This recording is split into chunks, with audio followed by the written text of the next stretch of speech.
According to the city of Sault Ste. Marie, nearly $1 billion in energy investments have been made in the region. In fact, City Council declared the community the alternative energy capital of North America, citing statistics like 272 megawatts of wind generation, 68 megawatts of solar generation, 70 megawatt cogen facility at Algoma Steel. Now, joining me today to talk about this and to talk about Sault Ste. Marie as the alternative energy capital of North America is Rob Brewer, the president and CEO of PUC Services, which serves the area. Welcome, Rob. Thanks for joining me. Thanks for having me, Anthony. How did this mindset come about? Was it by design or was it by accident? Well, Anthony, I think it's a little bit of both. So the geography in the area, lots of lakes, lots of rivers, lots of elevation changes, facilitates hydroelectric generation. That's sort of the by accident piece. I think the by design piece is that we've created within this area a really business friendly culture. So council here, Sault Ste. Marie Council has been business friendly, and so that's facilitated things like some of the wind installations and the solar installations. I think so. So I think it's a little bit of both. I think there's been a little bit by accident, and that geography supported it. But I think there's also been a real intent by the local political leadership to be as business friendly as you can in terms of trying to allow for some of these developments. Now, very good.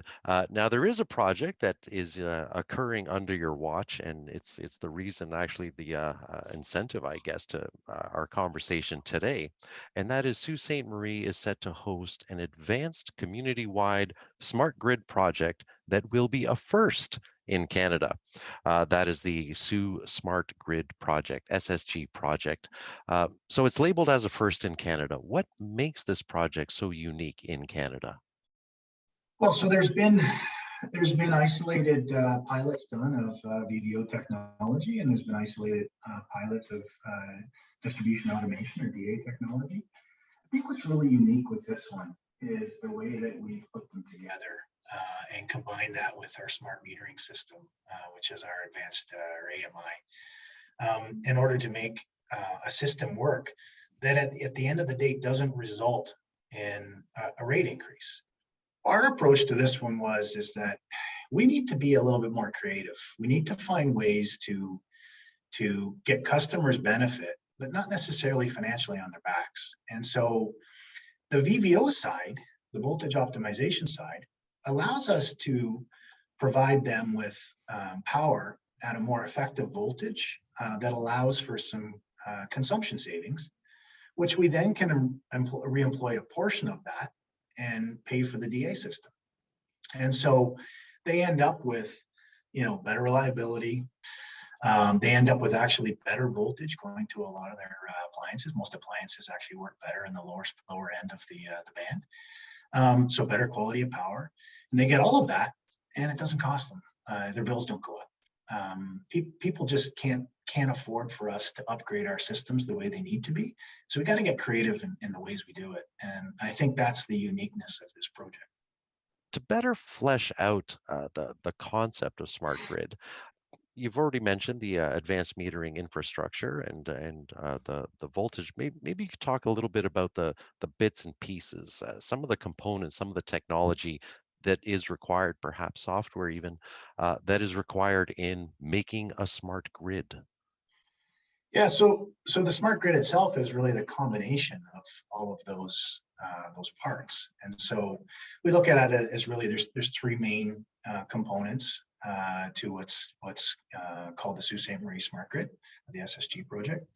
And that is the first is AMI, like you mentioned. And with AMI, what we do is we leverage the smart meters that are already installed, and we use those as basically feedback mechanisms to feed us back quality of power and voltage at those sites.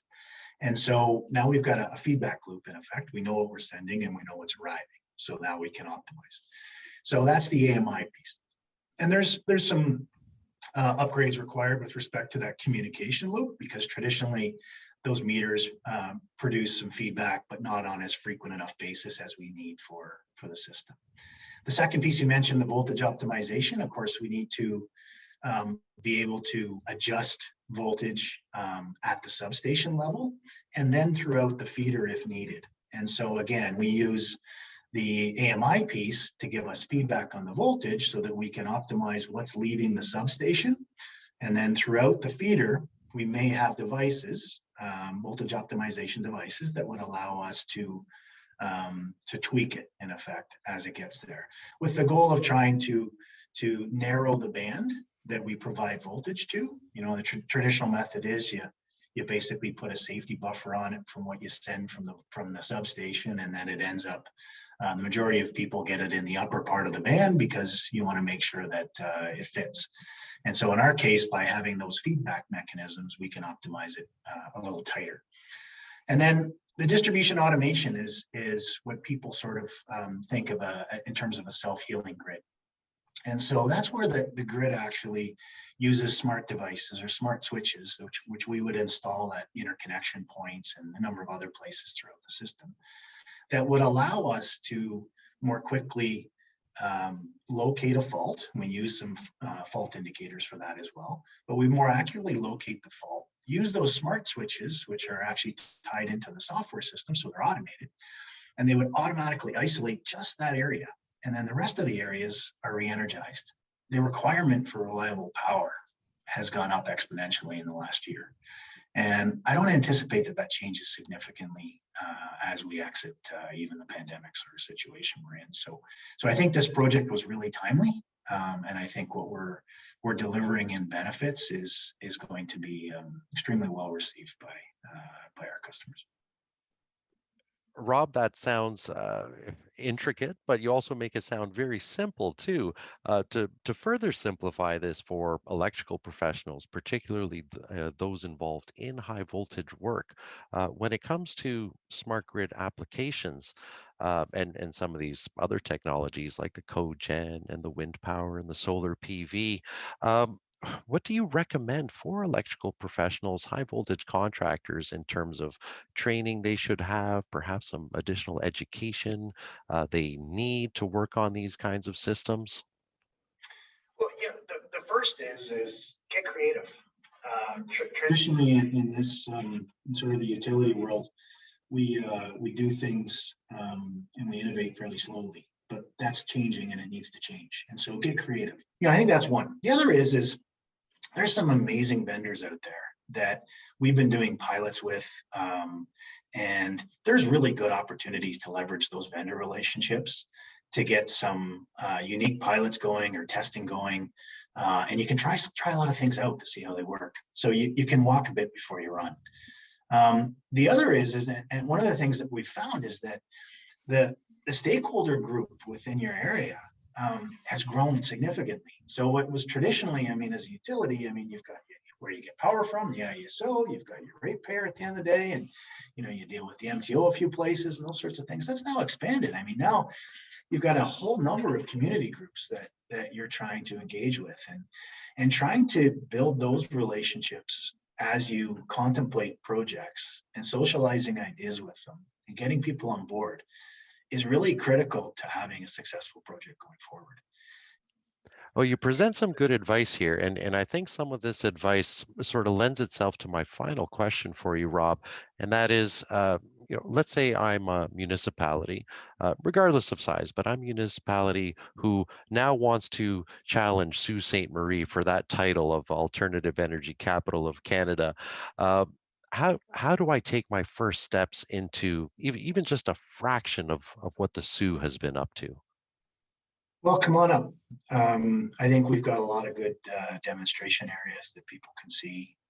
You know, the way we've connected solar, the way you'll see the wind towers on our bluffs just outside of town. You know, there's a lot of things going on, and within 2 years there'll be a community-wide smart grid here that we're happy to showcase and to demo for people. You know, I think there's a lot of good things going on in Sault Ste. Marie. I think we've created a great environment here. But we'd love to help other people do the same thing where they are. I think it's good for all of us. So plan a trip to Sault Ste. Marie. It's a great place to visit. It's a little cold in the winter, but we like it. but it's absolutely stunning in the summer as well. So come on up and visit, and we'd be happy to showcase a lot of things going on here. So lots to learn, open invitation from Rob Brewer, but maybe not so much in the winter unless you really like the cold. Fair enough. We've got some good skiing though, so come on up. Excellent. Rob, thanks so much for taking the time. Congratulations on the past successes, and really best of luck in rolling out the Sault Smart Grid project. Thanks, Anthony. Appreciate the conversation.